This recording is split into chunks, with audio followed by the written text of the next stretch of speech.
बिस्मिल्लाहिर्रहमानिर्रहीम। अस्सलाम वालेकुम डियर स्टूडेंट्स, उम्मीद करती हूँ कि आप सब खैरियत से होंगे। और आज की हमारी इस वीडियो का जो लेक्चर है वो है एक नावल पे, जो है the lord of the rings by J.R.R. Tolkien. ठीक है, इंग्लिश लिटरेचर में जो है ना एक नावल है the lord of the rings, जो कि टोल्किन ने लिखा है। आज हम उसे डिस्कस करने वाले हैं। ओके, तो हमने देखना यह है कि हम आज नावल की कौन कौन सी चीज़ें डिस्कस करेंगे। फ़र्स्ट ऑफ़ ऑल हमने डिस्कस करना है टोल्किन्स की बायोग्राफ़ी को। ठीक है, कि टोल्किन्स कब पैदा हुआ, कहाँ हुआ और बिलोंग कैसे करता था, कहाँ से करता था, उसके फेमस वर्क कौन से थे, वो किस वजह से फेमस हुआ। और फिर हम आएंगे लॉर्ड ऑफ रिंग्स पे।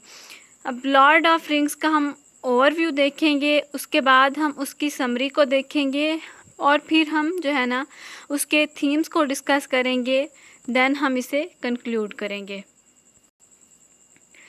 और ये कौन है? ये हैं J.R.R. टोल्किन। ठीक है, नेक्स्ट हम बायोग्राफी को डिस्कस करने वाले हैं। J.R.R. टोल्किन कब पैदा हुए? 1892 में पैदा हुए। ठीक है, John Ronald Royal Tolkien was an English writer. जो J.R.R. टोल्किन हैं उनका जो पूरा नेम है वो है जॉन रोनाल्ड रॉयल टोल्किन। वो एक इंग्लिश राइटर भी थे, इंग्लिश पोएट भी थे और इंग्लिश फिलोलॉजिस्ट भी थे। ठीक है, और एकेडमिक भी थे। ओके, वो बेसिकली क्या थे? Author of high fantasy works थे। ठीक है ना, उन्होंने बहुत सारी हाई फैंटेसी वर्क्स लिखे, मतलब उन्होंने इस तरह से बहुत काम किया इंग्लिश लिटरेचर में, जिस वजह से वो फेमस भी हुए। ठीक है, और वो फैंटेसी वर्क की वजह से फेमस हुए हैं। जो दो फैंटेसी वर्क बेसिक थे जिसकी वजह से वो फेमस हुए, the hobbit and the lord of rings. Hobbit में ही उन्होंने लॉर्ड ऑफ रिंग्स लिखा है। ठीक है, और वो कब पैदा हुए हैं? जनवरी 3, 1892 में, और ब्लोम 14 साउथ अफ्रीका में वो पैदा हुए हैं। और जो है ना नेक्स्ट हम डिस्कस करेंगे कि उनके फेमस वर्क जिनकी वजह से उन्होंने प्राइज़ लिए वो कौन से थे। अवार्ड विनिंग फैंटेसी नावल उनके पास था जो द हॉबिट था, और the lord of rings is an epic high fantasy book. जो लॉर्ड ऑफ रिंग्स है बेसिकली वो एपिक है। ठीक है ना, वैसे तो वो एक एपिक नहीं है लेकिन उसे एपिक कंसीडर किया जाता है क्योंकि उसकी लॉन्ग लेंथ की वजह से। बहुत ज़्यादा लेंथी थी वो बुक। फर्दर हम उसे मज़ीद डिस्कस भी करेंगे आपके साथ। ठीक है, उम्मीद करती हूँ कि आपको समझ आ रहा होगा। और जो है ना, और जो एपिक वो बुक फैंटेसी बुक थी उसे जो है ना हीरोइक रोमांस का नाम भी दिया गया। ठीक है, उसके बाद हम आते हैं कि जो टोल्किन थे कब उनकी डेथ हुई। ठीक है, तो first of all Tolkien retired from professional duties in 1959। वो रिटायर्ड हुए अपनी प्रोफेशनल ड्यूटीज़ में 1959 में। Going on to publish his essay and poetry collection, वो जा रहे थे अपने ऐसे और पोएट्री कलेक्शन को पब्लिश कराने, जिसका नाम था tree and leaf. And Tolkien died on September 2, 1973। At last उनकी डेथ हो गई 1973 में at the age of 81। And he was survived by 4 children. ठीक है, उसके 4 बच्चे भी थे। ओके, नेक्स्ट हम आते हैं अपने नावल के ओवरव्यू पे। ठीक है, अब हम ये देखेंगे कि जो लॉर्ड ऑफ द रिंग्स है वो कब पब्लिश हुआ है। ठीक है, तो the lord of the rings basically published हुआ है वो 1954 में। एन एपिक हाई फैंटेसी, जैसा कि मैं आपको पहले बता चुकी हूँ। वैसे जो फैंटेसी होती है ना रियल वर्ल्ड से दूर, यानी इमेजिनेशन में आपको ले जाती है, वो इमेजिनेशन जो रियल नहीं होती लेकिन आपको अच्छी लगती है। ठीक है, आप उस पर बिलीव करते हैं। और ये जो the lord of the rings book है वो कितने वॉल्यूम कंटेन्स करती है? 3 वॉल्यूम्स। ठीक है, फर्स्ट ऑफ ऑल जो फर्स्ट वॉल्यूम है उसका वो है the fellowship of the ring. ठीक है, और जो नेक्स्ट है वो है the 2 torques the return of the king. ठीक है, अब हमने देखना ये है कि the fellowship of the ring है, उसमें क्या था। फर्स्ट ऑफ ऑल तो एक करेक्टर है हमारे पास बिल्बो बैगिंस का। बिल्बो बैगिंस अपना घर छोड़ता है और उसके बाद एक रिंग होती है। वैसे ये जो स्टोरी है वो क्या रिप्रेजेंट करती है, जो रिंग है द लॉर्ड ऑफ रिंग्स, इसका जो टाइटल है, मैं आपको इसका सेंट्रल आइडिया ये बताऊंगी कि ये एक फिक्शनल वर्ल्ड है जो कि मिडल अर्थ के दरमियान है। The novel follow the hobbit Frodo big Baggins. अब हॉबिट क्या है, बेसिकली एक टर्म है हॉबिट, जिसका मतलब होता है कि मतलब बोनों की अफसानवी मखलूक का कोई फ़र्द, जिसका जिक्र जो है ना जॉन टोल्किन ने अपनी कहानियों में किया है, ठीक है ना। तो यहाँ पे भी उसने एक हॉबिट का जिक्र किया है जो कि जिसका नाम है फ्रोडो। तो फ्रोडो और ये जो स्टोरी है बेसिकली दो करैक्टर्स हैं मेन, उनके गीत घूमती है। एक फ्रोडो हो गया और दूसरा सारोन हो गया। सारोन जो है ना वो एक किंग है, ठीक है, वो एक वर्स्ट करैक्टर रिप्रेजेंट करता है। और फ्रोडो बैगिन जो है वो जो है ना अपनी इस रिंग को लेके वो चाहता है कि मैं बहुत ज़्यादा अमीर हो जाऊं और दुनिया को जो है ना इस अपनी रिंग की पावर पे दुनिया को बदल के रख दूं, इस तरह से, ठीक है। तो ये स्टोरी इन दोनों के दरमियान में है। Age he and a fellowship embark on a quest to destroy the one ring, वो चाहते हैं उनके अंदर एक उसके जो फॉलोअर्स होते हैं, जो उसके फेलो पार्टनर्स होते हैं फ्रोडो के, वो चाहते हैं कि इस रिंग को हम डिस्ट्रॉय करें and thus ensure the destruction of its maker the dark lord Sauron. Sauron जो कि एक वर्स्ट करैक्टर को रिप्रेजेंट करता है, उसके पास ये रिंग होती है और रिंग की ताकत पे वो लोगों को जो है ना गलत काम करता है लोगों के साथ। तो ये उसी रिंग में उसी डिस्ट्रक्शन ऑफ इट्स मेकर जो कि इसका जिसने इस तबाही को स्टार्ट किया है द डार्क लॉर्ड सारोन, ठीक है ना, ये जो है ना उन्हें डिस्ट्रॉय करना चाहता है फ्रोडो, ठीक है। तो the fellowship of the ring कहाँ से स्टार्ट होता है, ये 2 बुक्स कंटेन करता है। और जो मतलब ये जो the lord of the rings है, जैसे इसके 3 वॉल्यूम्स हैं और वो 3 वॉल्यूम्स कंटेन करते हैं 6 बुक्स, ठीक है। और जो फर्स्ट वॉल्यूम है the fellowship of the ring, वो कंसिस्ट होता है 2 बुक्स पे, first and second, the ring sets out and the ring goes south, ठीक है। अब ये जो 2 बुक्स हैं ये किस चीज़ पे फोकस करती हैं, अब हम इनकी स्टोरी देखते हैं कि वो क्या है। कि यहाँ से स्टोरी स्टार्ट होती है बिल्बो बैगिन से, जो कि फ्रोडो का अंकल है, और वो अपना घर छोड़ता है और अपनी जो वो रिंग है वो अपने वारिस फ्रोडो को दे देता है। जबकि गैंडोल्फ कुछ अरसे के बाद फ्रोडो को बताता है कि जो रिंग है वो सारोन से खो गई थी। सारोन वही है जो कि एक किंग है और वो लॉर्ड बनना चाहता है, ठीक है, लॉर्ड ऑफ द रिंग। लेकिन जो है ना उसके बाद जो फ्रोडो है और उसका साथी है हॉबिट हैं, जो उसके साथी हैं वो हॉबिट हैं, एक मैरी है, पिपिन है एंड सैम है, ठीक है। उन्हें जो है ना एक टॉम बॉम्बरडिल एक करैक्टर है, वो एक लेटर आके देता है जो कि एक करैक्टर है गैंडोल्फ, उसने दिया होता है। और जो फ्रोडो है वो ख़ुद को यहाँ पे एक ब्लैक राइडर के तौर पे ज़ाहिर करता है, और जो बाकी ब्लैक राइडर्स होते हैं 9 होते हैं, वो फोर्स करते हैं फ्रोडो को कि वो ख़ुद को सरेंडर कर दे खुद का, और जो है ना वो रिंग उन्हें दे दे। लेकिन सिलाब उनके घोड़ों को तबाह कर देता है और वो सारे अनकॉन्शियसनेस में चले जाते हैं, ठीक है। और जब फ्रोडो को होश आता है तो वो रिवेंडल में होता है, ठीक है। और काउंसिल जो है वो ये जाहिर करती है कि जो रिंग की हिस्ट्री है, बेसिकली जो फ्रोडो के पास रिंग है वही रिंग सौरॉन की थी, ठीक है। और जो फ्रोडो के जो फ्रेंड्स हैं, जो पार्टनर हैं, Merry, Pippin and Sam, basically इन पार्टनर्स को the fellowship of the ring का नाम दे दिया गया है, ओके, ठीक है। और यहाँ पे जो है ना इस फर्स्ट वॉल्यूम में स्टोरी इनके दरमियान, इन सब के दरमियान घूमती है, ठीक है। और यहाँ पे क्या होता है कि एक लेफ्टिनेंट दावा करता है कि जो हॉबिट हैं वो जासूसी करते हैं, ठीक है। और आर्मी के लीडर ये डिसाइड कर लेते हैं कि सौरॉन को जो है ना डिस्ट्रैक्ट करेंगे फ्रोडो की क्वेस्ट से, जो कि रिंग के दरमियान है इन दोनों की। ठीक है, तो वो जो है ना क्या करते हैं कि इन लोगों को डिस्ट्रैक्ट करते हैं कि जो रिंग है इन दोनों को जो है ना वो ना मिले, और ये सारे जो है ना अपने अपने घरों की तरफ चले जाते हैं।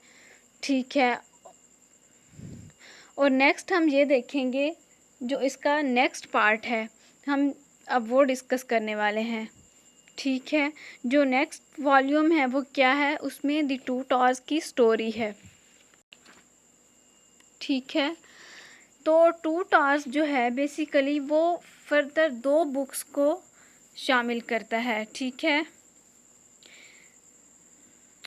जो फर्दर 2 बुक्स हैं उनमें एक है द ट्रीजन ऑफ आइसेनग्रांड और नेक्स्ट है the ring goes east, the ring goes east.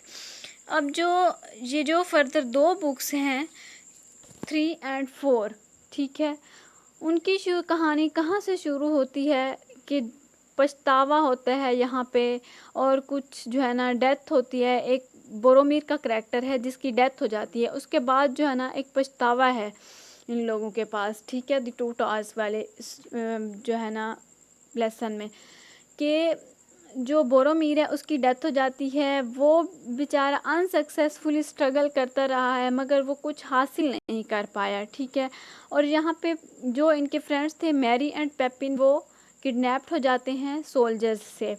ठीक है, जबकि एक और करैक्टर है गिमली एंड लेगोलस एंड आरागोन। ये जो 3 करैक्टर्स हैं ये दोबारा गैंडोल्फ से मिलते हैं, जो कि मौत से वापस आया है एक बार, जैसा कि एक सफ़ेद राइडर आता है। और जबकि इनमें एक जो मेन लॉर्ड का करैक्टर है सौरॉन का, उसे कोई जो है ना पछतावा नहीं है, उसे कोई रिपेंटेंस नहीं है, उसे कोई रिग्रेट नहीं है किसी चीज़ के बारे में कि बोरोमीर की डेथ हुई है या ऐसा कुछ भी हुआ है। ठीक है, और जो बुक 4 है उसका मेन फोकस है फ्रोडो पे और सैम पे। फ्रोडो जो है, सैम जो है वो फ्रोडो का पार्टनर है, हॉबिट है। गोलम इज स्पाइंग, और गोलम का जो करैक्टर है वो इसमें जासूसी का है। ठीक है, और वो जो है ना फ्रोडो को एज अ सर्वेंट भी सर्व करता है, जैसा कि एक सर्वेंट अपने मास्टर को सर्व करता है, बट टेम्परेरीली, वो उसे टेम्परेरीली सर्व करता है। ठीक है, उसके बाद जो है ना यहाँ पे इन सब की स्टोरी होती है, और यहाँ पे जैसे कि मैंने आपको पहले बताया है कि यहाँ पे जो फ्रोडो है उसके साथ जो सैम है वो उसका पार्टनर है। उसके बाद फिर जो है ना एक गोलम का करैक्टर है। ठीक है, गोलम एडवाइस करता है फ्रोडो को सीक्रेट एंट्रांस की। ठीक है, क्योंकि वो जब जा रहे होते हैं कहीं तो वो रास्ते में जब फंस जाते हैं तो फिर गोलम फ्रोडो को एडवाइस करता है, जो कि वो एक्सेप्ट कर लेता है सीक्रेट एंट्रांस वाली। ठीक है, उसके बाद हम लास्ट सेक्शन पे आते हैं जो कि है the return of the king. ठीक है, वो कंटेन करता है फर्दर 2 बुक्स को जिनका नेम है the war of the ring and the end of the third age. ठीक है, तो जो रिटर्न ऑफ द किंग है वहाँ इसमें क्या है, फर्दर जो 2 बुक्स हैं उसमें ये बताया जाता है कि गैंडोल्फ और पिपिन जो हैं अपने घोड़ों पे जा रहे हैं ईस्ट की तरफ, सिटी ऑफ मिना स्ट्रीट। ठीक है, इन गोंडोर। तो जो है ना ये 2 करैक्टर जा रहे हैं नेक्स्ट किसी और सिटी में टू टावर्स का खात्मा करने, एक थियोडन किंग के साथ। ठीक है, थियोडन किंग के साथ जा रहे हैं ये टू टावर्स का खात्मा करने, और वहाँ जाके ये उस सिटी के रूलर से मिलते हैं। ठीक है,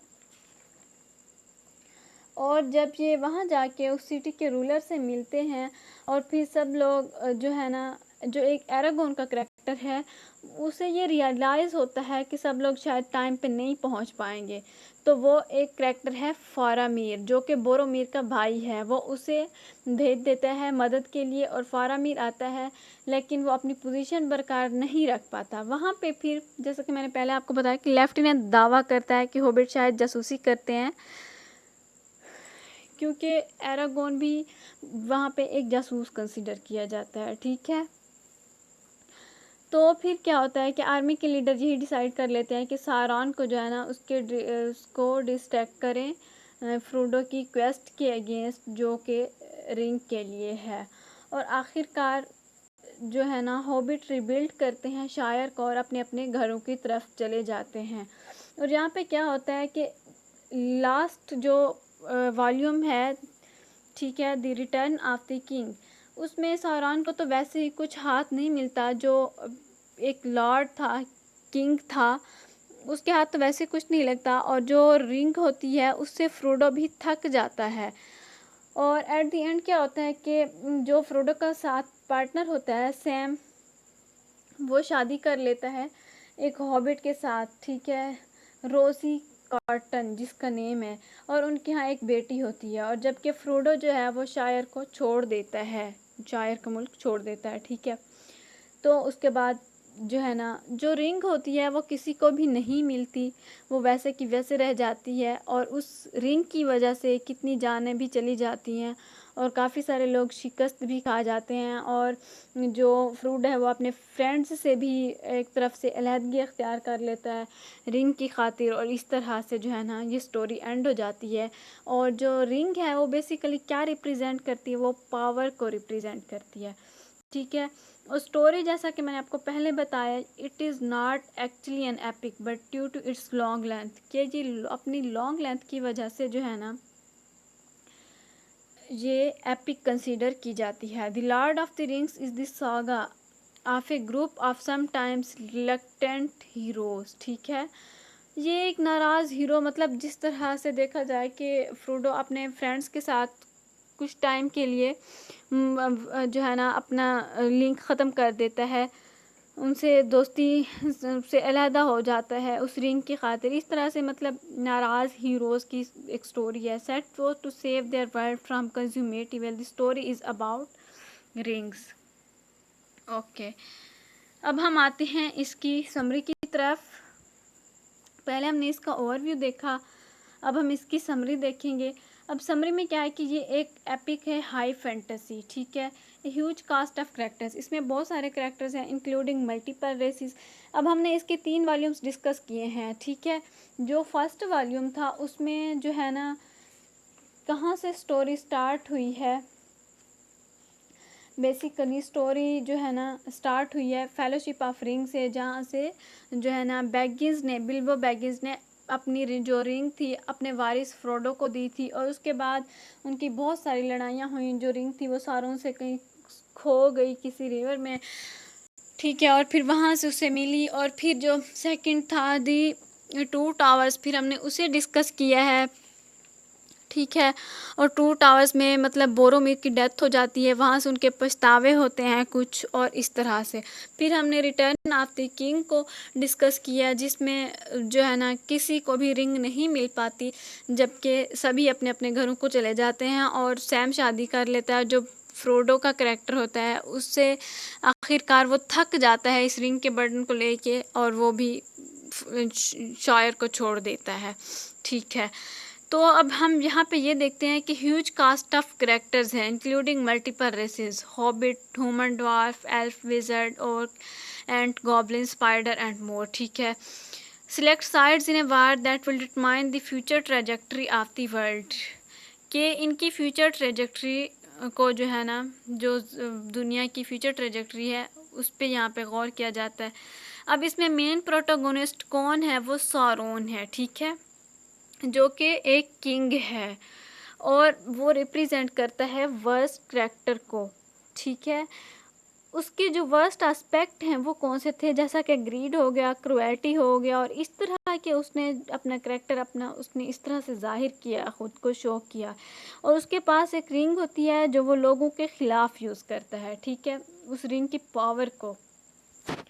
नेक्स्ट हम आते हैं कि जो सारोन है वो रिंग को चाहता है, उसके बाद the primary protagonist form a bad identity. ठीक है, वो कौन है? The fellowship of the ring.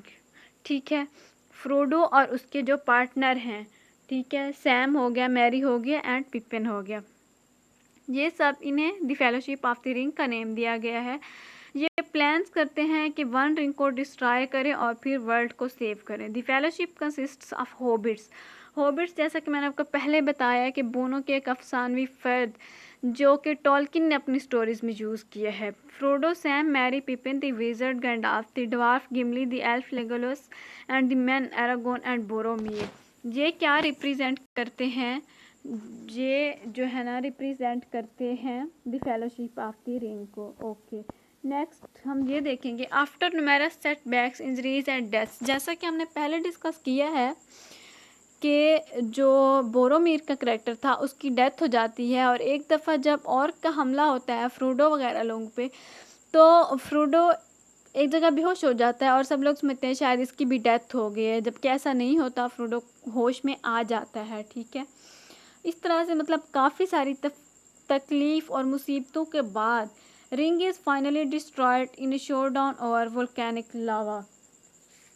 ठीक है, अब रिंग जो है ना एक कोहे वोल्केनिक बेसिकली कहते हैं कोहे आतिशफिशां के मुतालिक लावा होता है जो गंधक का गर्म मादा हो, उसे हम कहते हैं। ठीक है, तो वो इसी तरह से जो रिंग है फाइनली वो भी डिस्ट्रॉयड हो जाती है। Readers biting their nails to see who survive. अब यहाँ पे रीडर्स ये सोचते हैं, अब जो है ना खुद को इस तरह से वो काट रहे हैं कि अब पता नहीं क्या होगा, कौन सर्वाइव करेगा। ठीक है, and whether the ring actually be melted, कि या फिर रिंग जो है ना दरिया में खोने के बाद वो मेल्ट हो जाएगी, आखिर क्या होगा। In both the films and the books, हमने ये जो 3 वॉल्यूम्स हैं, एक तरह की एक फ़िल्म भी है, 3 फिल्म्स हो गई, और जो 6 बुक्स हैं, इन सब में हम ये देखें तो उसमें क्या है कि ultimate destruction of the ring comes, आखिरकार जो रिंग की तबाही है वो सामने आ जाती है। वो कब सामने आती है? When Gollum bites Frodo's finger off with the ring. जब गोलम का करैक्टर बाइट्स करता है, काट लेता है फ्रोडो की फिंगर ऑफ से विद द रिंग के साथ, still on it and loses his balance falling into the fire of empty Doom. उसके बाद फ्रोडो छोड़ देता है और फिर उसके ज़ख़्म जो है ना वो रिंग के बर्डन से बहुत ज़्यादा ज़ख्मी हो चुका है होता है, और फ्रोडो खुद ही छोड़ देता है वो रिंग, वो चला जाता है, वो यॉर्कशायर को भी छोड़ देता है। ठीक है, वो इस बर्डन से बहुत थक गया होता है। एडिशनली अब हम ये देखेंगे कि टॉलकिन ने ये आइडिया आखिर कहाँ से लिया, जिसका टाइटल है the lord of the ring. उसने रिंग का आइडिया कहाँ से लिया? वो उसने लिया one ring from Plato's the republic. Plato की द रिपब्लिक से उसने आइडिया लिया। In with the philosopher discussed the ring of जिग्स an artifact that could turn the wear invisible, जो कि इनविजिबल कर देती है। जो रिंग है वो एक्चुअली मैंने आपको पहले ही बताया है कि वो रिप्रेजेंट करती है पावर को। ठीक है, रिंग एक पावर को जाहिर करती है। Over 2000 years later the ring was founded by one of the river folk called Deagol. ठीक है, फिर वो जो है ना एक रिवर से मिलती है जिसका नाम था डिगोल, के जो रिंग खो गई थी सारोन से। Sauron who needed the ring to regain his full power send forth his powerful servants the Nazgul to seize it, तो फिर से उसे भेज देता है कि वो रिंग ताकि उसे मिल जाए। अब Baggins take the ring away from Shire. Baggins gave the ring to Frodo. ठीक है, जैसा कि हम पहले बता चुके हैं, डिस्कस कर चुके हैं कि जो बिल्बो बैगिंस का करैक्टर था उसने अपने हेयर फ्रोडो, अपने वारिस फ्रोडो को रिंग दी थी। ठीक है ना, उसने Frodo leaves with his friends. उसके बाद क्या होता है कि फ्रोडो जो है ना अपने फ्रेंड्स को छोड़ देता है कुछ टाइम के लिए उनका साथ, कि मेरे जो रिंग है ताकि वो बच जाए। They go through the old forest, एक ओल्ड फॉरेस्ट जंगल में जाते हैं। Meet with Tom Bombadil, Tom से मिलते हैं, who is unaffected by the ring's influence. ठीक है, वो एक ओनली पर्सन होता है जो कि अनअफेक्ट किया होता है रिंग के इन्फ्लुएंस से, उसका उस पर कोई असर नहीं होता, ठीक है। एट लास्ट आखिरकार क्या होता है थर्ड वॉल्यूम में कि Frodo wounded by the burden of the ring quest decides to leave the Shire. वो शायर को छोड़ देना चाहता है, उसके बाद वो छोड़ देता है। And he sails away over the great sea with Gandalf, sails करता है over the great sea with Gandalf, Gandalf के साथ Bilbo and the other ring bearers to the peaceful paradise in the unknown west. आखिरकार क्या होता है कि वो पीसफुल पैराडाइज में रहना चाहता है in the unknown west. Okay, next हम डिस्कस करेंगे themes of the lord of the rings. तो इसकी मेजर और माइनर काफ़ी सारी थीम्स हैं। जो मेजर थीम्स हैं वो हैं lust for power, war between good and evil, greater good और अल्ट्रुइज्म एंड रिस्पॉन्सिबिलिटी, ठीक है। जो माइनर थीम्स हैं उनमें रेशियल हार्मनी है और फिर रिलीजियन है। अब हम आते हैं मेजर थीम्स की तरफ, ठीक है। मेजर थीम्स हमारे पास क्या हैं? फर्स्ट ऑफ ऑल हमारे पास है लस्ट फॉर पावर। तो लस्ट फॉर पावर हमारे पास क्या है कि जो रिंग है बेसिकली वो रिप्रेजेंट करती है पावर को। तो हर इंसान जो है ना उस पावर को हासिल करना चाहता है। कुछ लोग उस रिंग से अफ्रेड भी हैं। And half is afraid of the ring, he said good people ruined by this evil ring. एक करैक्टर है जो कि कहता है कि जो अच्छे लोग होते हैं वो इस इविल रिंग की वजह से तबाह हो जाते हैं। एंड बोरोमीर एक एग्जाम्पल है who wants to possess but none can. Boromir का करैक्टर अच्छा था बट जब उसने रिंग के लिए स्ट्रगल की वो अनसक्सेसफुल रहा और उसके बाद क्या हुआ कि उसे रिंग नहीं मिली बल्कि उसकी डेथ हो गई, ठीक है। इसी तरह से जो रिंग है वो सिनोनिम्स है पावर के साथ, उसे जो है ना सिनोनिमस कह दिया है। Hold attraction for many, attraction तो है उसके लिए बहुत सब के लिए, but none can possess it, कोई भी इंसान उसे हासिल नहीं कर सकता। अब यहाँ पे क्या है कि आयरनी है कि टाइटल की there can never be a lord of the ring, कि कोई भी जो है ना इंसान वो लॉर्ड नहीं बन सका उस रिंग का। अब हमारे पास जो नेक्स्ट थीम है वो है war between good and evil. अब हमने ये देखा है कि इस नॉवेल में, इस पूरी स्टोरी में, इन 3 वॉल्यूम्स में गुड एंड इविल की वार चलती रही है, ठीक है। This novel is a classic struggle between good and evil. तो जो गुड एंड इविल है वो एक यूनिवर्सल थीम भी है। फ्रूडो सीक्स टू डिस्ट्रॉय इविल। जो फ्रूडो का करैक्टर है वो इविल को ख़त्म करना चाहता है, बुराई को ख़त्म करना चाहता है, तबाह करना चाहता है, लेकिन जो इविल है वो फ्रूडो को तबाह करना चाहता है। एट द एंड क्या होता है, जो इविल है उसने शिकस्त नहीं खाई गुड की वजह से, अच्छाई की वजह से। बुराई ने कभी शिकस्त नहीं खाई, लेकिन evil has been defeated by good. जो बुराई है वो अच्छाई से हमेशा शिकस्त खाती चली आ रही है। और ये जो गुड एंड इविल की वार है बेसिकली ये एक इम्पॉर्टेंट बैटल है इस नॉवेल में, ठीक है। अब हमारे पास जो नेक्स्ट थीम है वो क्या है? वो है greater good or altruism and responsibility.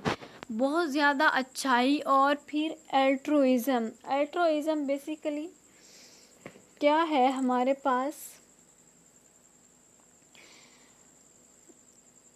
जो कि ट्रूएस्ट जिसे हम कहते हैं ना, ट्रूएस्ट फेथ उस बेस पे है। और फिर responsibility according to Christian faith.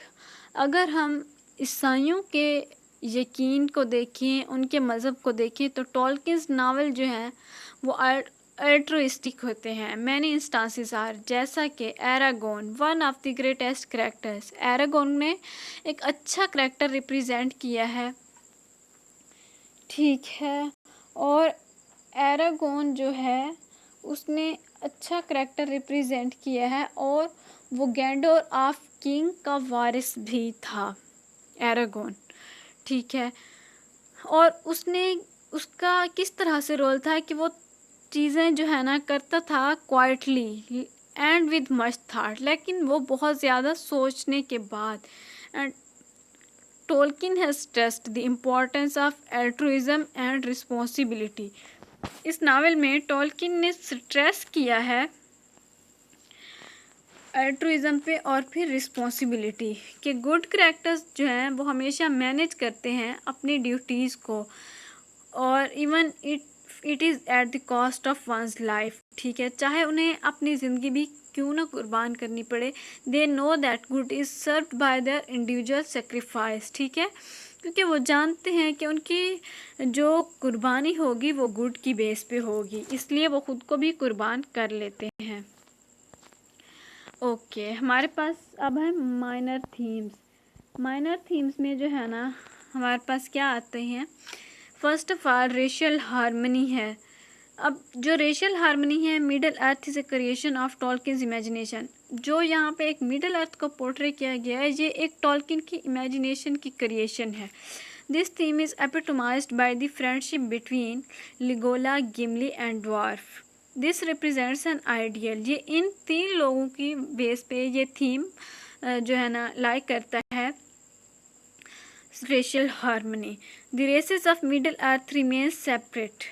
यहाँ पे क्या होता है कि जो रेसेस हैं मिडल अर्थ की सेपरेट रहती हैं, लेकिन when the war of the ring begins, लेकिन जब इस अंगूठी की, इस रिंग की जो लड़ाई है, जो वार है, जो बैटल है स्टार्ट होती है, they come together as a united front.